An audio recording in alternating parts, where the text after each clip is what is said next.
Welcome back. I'm playing Warhammer 40,000 Battlesector, and we're continuing on with our faction versus faction videos. Today I'm going to be giving an example army with the Orks versus the Astra Militarum on a 2,000 point roster. But first, if you're enjoying these videos, please give my channel a like and subscribe to encourage me to post more content for you. Likewise, if there are faction matchups that you're really struggling with that I haven't made a video on, comment below and I will try to focus on making one of those videos for you on a faction versus faction matchup.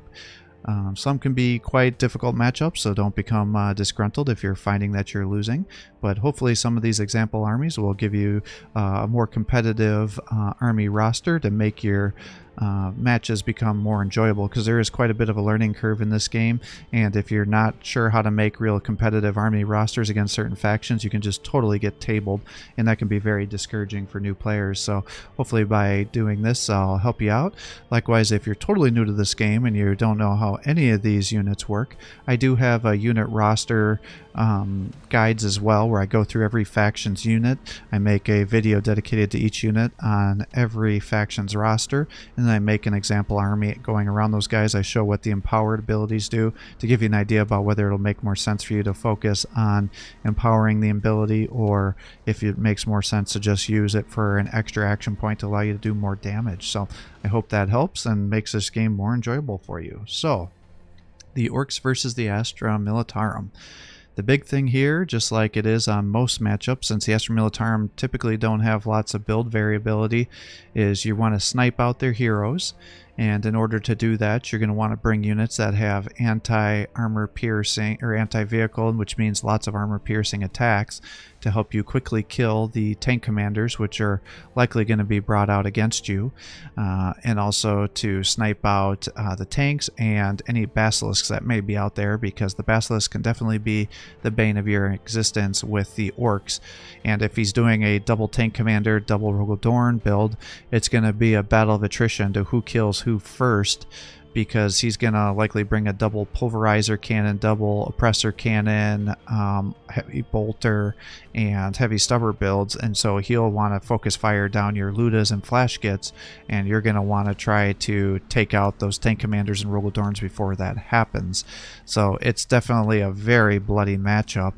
And at the same time, you're going to need things to help you take out the infantry so he doesn't stack up tons of momentum and just set you back by getting you into melee combat, or throw a bunch of grenades in your face, because that can definitely be a bad time for you. So, and typically what you're going to want to do now with the rebalancing patches here is the melee has been nerfed and the range has been buffed pretty substantially. So thankfully that works out to be in your favor, especially against the Astra Militarum, because you should be able to do significant range damage to them, and then with your tier 1 command point ability you can get 40% extra shots, and so doing a build like this will definitely work out in your favor. So what I typically will do is 1 or 2 weird boys. The reason I like to bring these guys out is they have the finger jabbing, which allows you to lower the accuracy by 40% and the evasion by 10%, and this lasts for 3 turns. You can use it on vehicles as well, so this allows you to easily nullify some of the vehicles that may be sniping you down. He has the Warpath ability, which gives all of your units plus 15% damage and minus 10% damage received. That affects both infantry and vehicles, and so you can really use that to help you tank shots better. And then if you can get this guy close enough, he also has the ability to use Headbanger, which gives you 60 to 80 points of damage with an armor piercing of 7, allowing you to do anti-vehicle damage. He can defend himself with the Weird Boy staff, but for the most part you're not going to want to do that. Almost any Ork player is going to be bringing a Pain Boy with them, and the reason you're going to want to do that is because of its passive ability, and that gives you plus 15% bonus HP to everything within 2 tiles of it. So typically what you want to do is move somebody and then move the Pain Dock up behind them, so you're always having that bonus HP to help you tank shots. And then he also is a healer. This is the only healer in the game that can fail the heals though, so he only has an 85% chance to heal 35 HP to every model that's non-vehicle, and if he fails you'll do 11 to 15 damage to a single model, not to every model he hits, but that could be enough to potentially kill an orc. And you know, if you have 5 models here and all of a sudden you've killed one of your units, well, now you've just dropped yourself by 20% damage, so that definitely feels real bad when that happens. And then he also has pretty good melee capabilities as well. He does 52 to 70 plus 2 splash damage with armor piercing of 6, so he can, if you get him into combat territory, he can start messing up tanks and locking them down, but for the most part you're bringing him for the HP buffs. Now, I really like doing a double Death Dread build against the Astra Militarum, because between their 350 health, their 10% damage reduction, and their 15% health with the Pain Boys here, these guys can soak up significant amounts of damage. Their big shootas, which were significantly buffed, have significant splash damage now. So if you're doing 40 shots, plus you have 2 of them together, so you're getting 20% extra shots. Plus, if you're using your tier 1 ability to get 40 additional shots there, these guys can squad wipe most infantry. And then once you get them into melee, they can really mess up vehicles, because they not only do plus 20% shots, but if you have 2 together, then you get plus 10% melee damage, plus the other melee buffs like the 15% on the warpath. If you're bringing a war boss with you, that'll give you plus 15% plus 10% accuracy if you're doing a melee build, but as I'll talk about later, I typically don't recommend that, but you can really get some crazy stacks going here once you get them into melee. Likewise, I bring the Flash Gits as my main damage dealers here, because they do enough damage that they'll be able to take out elite infantry, because they have enough shots here with 9 per model. But they also have enough armor piercing with an armor piercing of 4 to allow them to do good damage against vehicles, to help you really snipe them or heroes down from range. And they also count for the mob rule, which means they get 5% momentum gains, and I think that stacks up to 5 or 6 times. So that means you're getting 25 to 30% momentum gains here, and this is how you can really start to get these guys to surge pretty aggressively here. Plus, each model has 105 health, so they have a lot of damage that you have to eat up before you start killing these guys, making them very, very durable against the Cadians and the Kasserkins, things like that, that really have to chop through a lot of damage to really hurt you. Now, I also recommend bringing the Ludas with the Beamy Def Guns. They do not get the Might is Right. That ability does not carry over. It only works with the Shooty Def Gun. So I wish that would disappear, because I think that confuses people. So instead of that ability, you get the Truck Smasher, which gives you plus 1 ranged armor piercing, plus 20% critical hit chance against vehicles, and 20% damage. So each one of these models has 2 attacks. If you use your tier 1 ability for the 40% extra shots, then that gives every one of these guys an additional attack. So now this is how you can start seeing how you can get real high critical hit chances and damage with these guys. And they also count for the mob rule to get things to stack up, to get the momentum going. So it's going to be pretty easy for you to get that going on at least one of these units here. You just need to make sure you keep that unit alive and use them as your main damage dealer. Now, I also bring the Burna Boys with me, because their Burnas will obviously allow you to take out Cadians, Kasserkins, Ogrins, do some pretty decent damage there. But the other thing that's really helpful for these guys, especially with Pain Boy buffs, is these guys can tank a significant amount of Overwatch shots for you. So, you know, you move them, take an Overwatch, heal if appropriate, move them up some more. Definitely works out. They count for the mob rule. They get plus 15% momentum gains if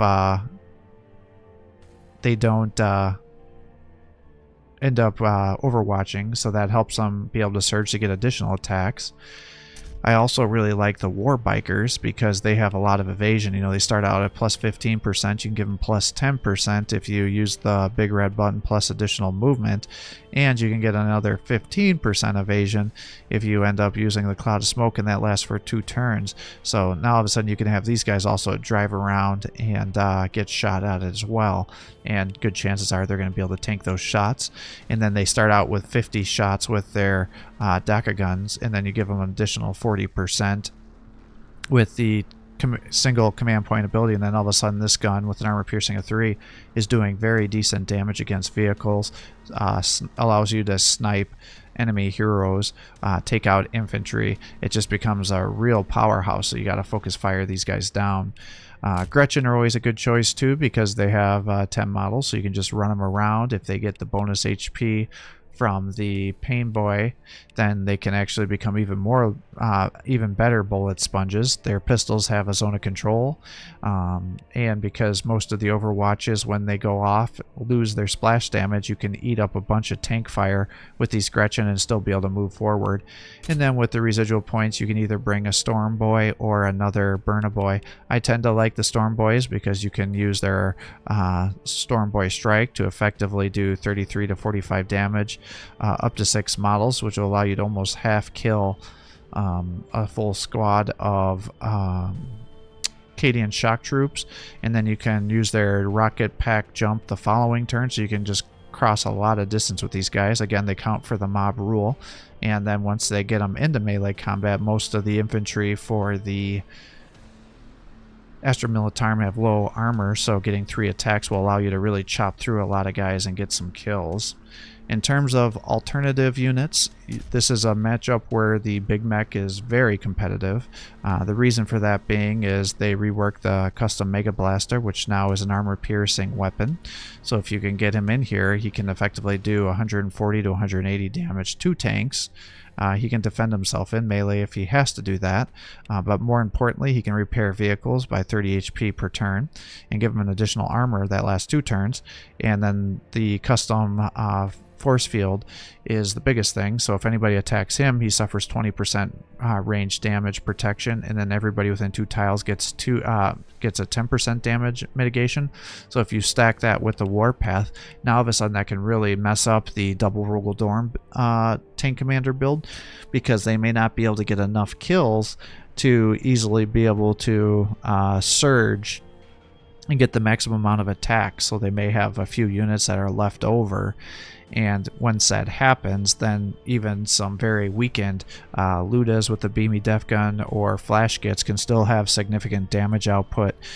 So that can be very frustrating. So that can really make or break the situation.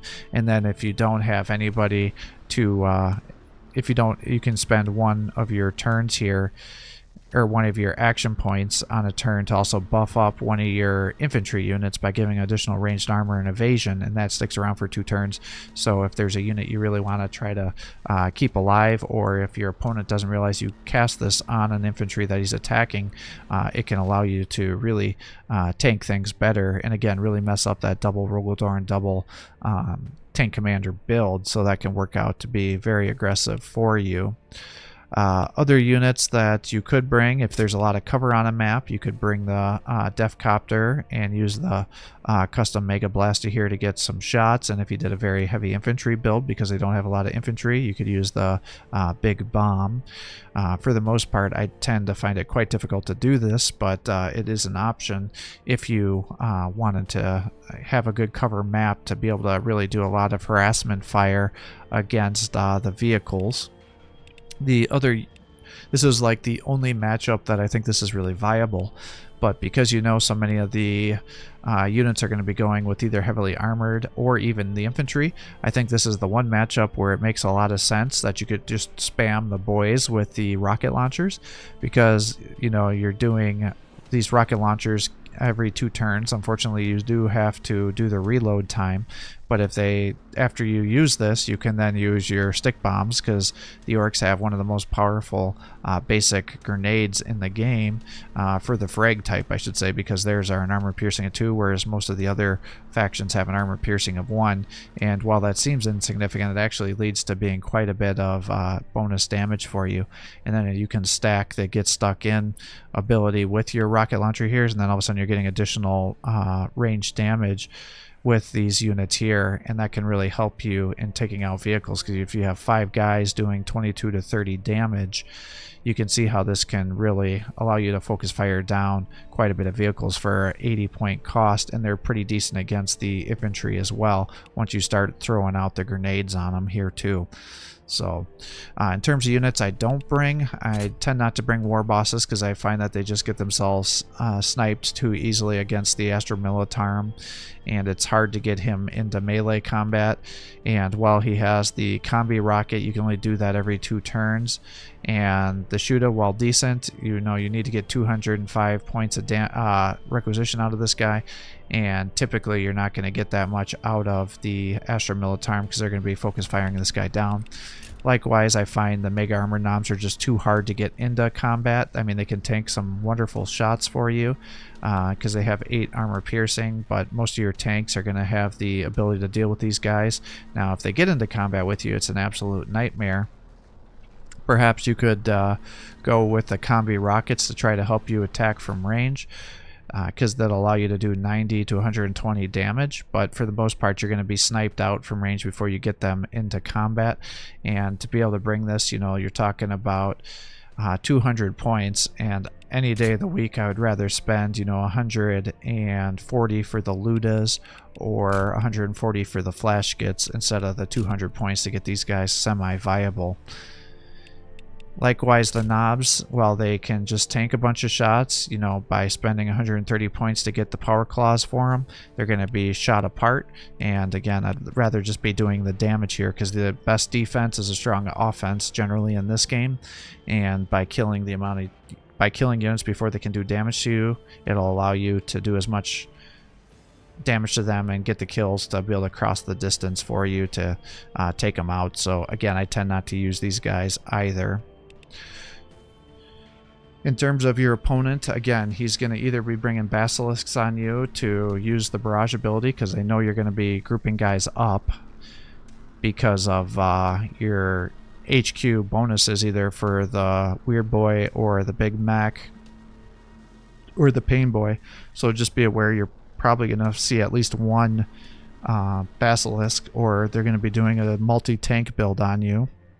They could potentially bring some do a heavy infantry build on you because unfortunately this and the Tyranids are like I guess you could do it against the Forces of Khorne too, but for most factions it's not very viable. But because most of your units have just high HP, low armor, that is something that the infantry builds are actually good at fighting, and that's why I recommend that you bring at least 2 of these burner boys so you can just cut through those guys to lower the ability for them to be able to affect you, to stop you from getting into combat. And that's also why I recommend that you don't do a melee build, because if they throw some psychers down on you, then they can make you have to run through that psychic electricity attack, which will lower your movements, allowing them to easily snipe you while you're stuck having to go through that. And then every unit that's in that AoE attack will take 30 damage, and that's a significant amount of damage to your units. So for the most part you're going to want to do a very aggressive range build against these guys, and then just again focus down their leaders so you don't end up getting the death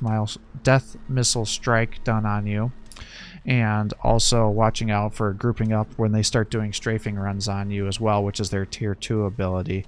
But really it's about focusing down the vehicles and then mopping up any infantry that are left over, because most of the infantry are, they can do damage to you and they can be a real nuisance to cut through because they have some pretty decent health. But once you get through them, there's not a whole lot there. So other than the Kasserkins, the guardsman is going to take multiple guardsmen to focus fire down some of your units, unless the tanks have already weakened them down. But the tanks should be the ones that are getting the kills on you, because they're going to want to give those tanks the momentum to be able to surge and keep doing extra attacks on you. So I hope that helps with this matchup. It's pretty straightforward. Things are definitely in your favor. It just comes down to who's going to get the first round of attacks. Is he going to wipe out your flash gets, loot a beamy def guns, in which case you're going to be hurting? Or are you going to be able to tank those shots and then the following turn wipe him out? And then just be very cautious on maps like the bridges where you have everybody grouped up, because that's where those basilisks really shine, is throwing those barrage abilities down on you, because on turn 3 he'll have access to that. And if you have everybody grouped up in a nice 3x3 quadrant square, then effectively he's going to get 3 attacks on your infantry, and that's going to be a substantial amount of damage because it's a guaranteed hit on the square that it lands on. And your units, while they have a lot of HP, they'll either be wiped out if they're low tier infantry, almost wiped out if they're medium tier infantry, or about a third of the health if they're the heavy infantry, in which case the other units may come in there and mop you up. So I hope that helps with this matchup. If you're enjoying these videos, please give my channel a like and subscribe to encourage me to post more content for you. If there's factions that you are struggling with, send a message to me below on YouTube and comment which faction versus faction you'd like to see, and I'll try to prioritize that matchup on future videos. And with that, I'll sign off, so have a great day.